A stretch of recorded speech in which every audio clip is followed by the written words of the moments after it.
Évangile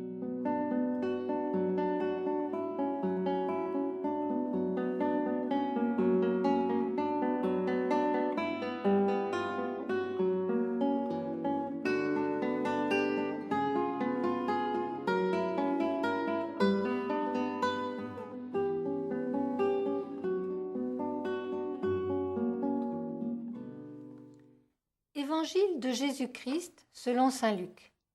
Jésus disait cette parabole. Il y avait un homme riche qui portait des vêtements de luxe et faisait chaque jour des festins somptueux. Un pauvre, nommé Lazare, était couché devant le portail, couvert de plaies. Il aurait bien voulu se rassasier de ce qui tombait de la table du riche, mais c'étaient plutôt les chiens qui venaient lécher ses plaies. Or le pauvre mourut, et les anges l'emportèrent auprès d'Abraham. Le riche mourut aussi, et on l'enterra. Au séjour des morts, il était en proie à la torture. Il leva les yeux et vit de loin Abraham avec Lazare tout près de lui. Alors il cria « Abraham, mon père, prends pitié de moi, et envoie Lazare tremper dans l'eau le bout de son doigt pour me rafraîchir la langue, car je souffre terriblement dans cette fournaise. » « Mon enfant, répondit Abraham, rappelle-toi, tu as reçu le bonheur pendant ta vie et Lazare le malheur. Maintenant, il trouve ici la consolation, et toi, c'est ton tour de souffrir. De plus, un grand abîme a été mis entre vous et nous, pour que ceux qui voudraient aller vers nous ne le puissent pas, et que de là-bas non plus, on ne vienne pas vers nous. Le riche répliqua, « Eh bien, père, je te prie d'envoyer Lazare dans la maison de mon père.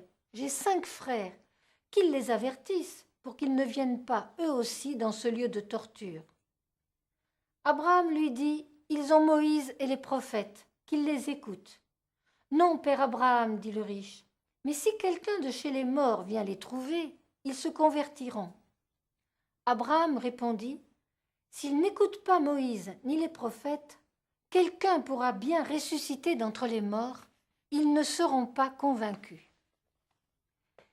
Jésus raconte une parabole.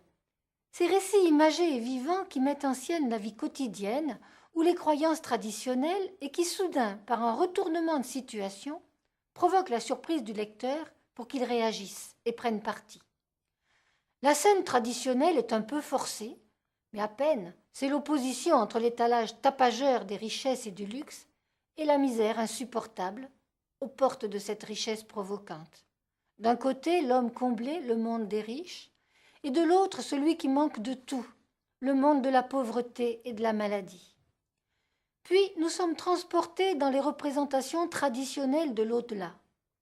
Le judaïsme ancien avait commencé à projeter dans l'au-delà les exigences de la justice divine et à se représenter un séjour des morts où les justes seront punis par le feu, où les injustes seront punis par le feu, tandis que les justes trouveront consolation et compensation de leurs souffrances dans le sein d'Abraham.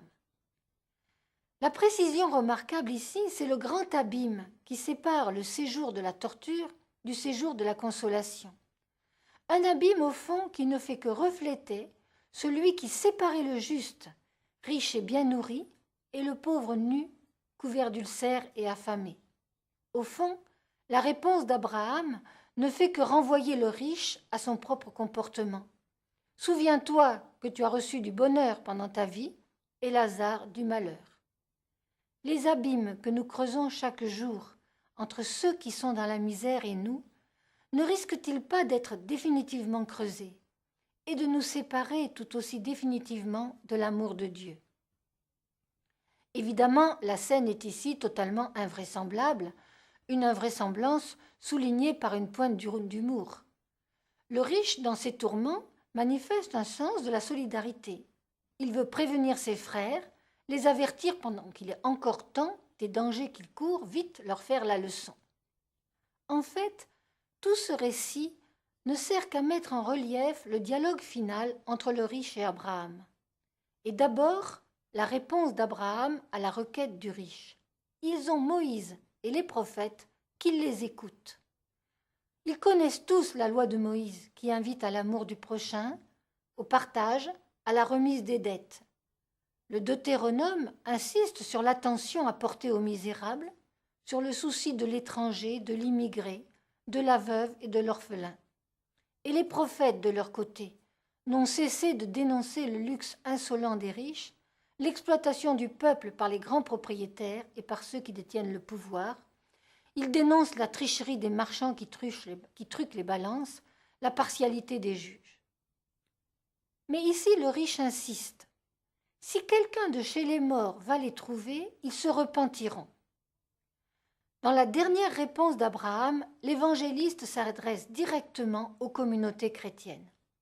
Du moment qu'ils n'écoutent ni Moïse ni les prophètes, quelqu'un pourra bien ressusciter des morts, ils ne seront pas convaincus. Les chrétiens ne sont-ils pas précisément ces hommes et ces femmes qui croient que Jésus le Christ est ressuscité des morts? Ont-ils pour autant changé leur comportement et leurs habitudes? Ont-ils commencé à combler l'abîme qui sépare les riches des pauvres? On constate aujourd'hui que le fossé entre le nord et le sud se creuse, que dans nos propres pays, la fracture entre les riches et une pauvreté de plus en plus grande s'accroît.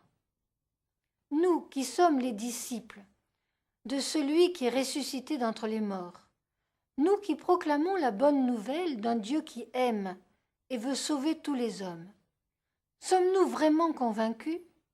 Et que faisons-nous?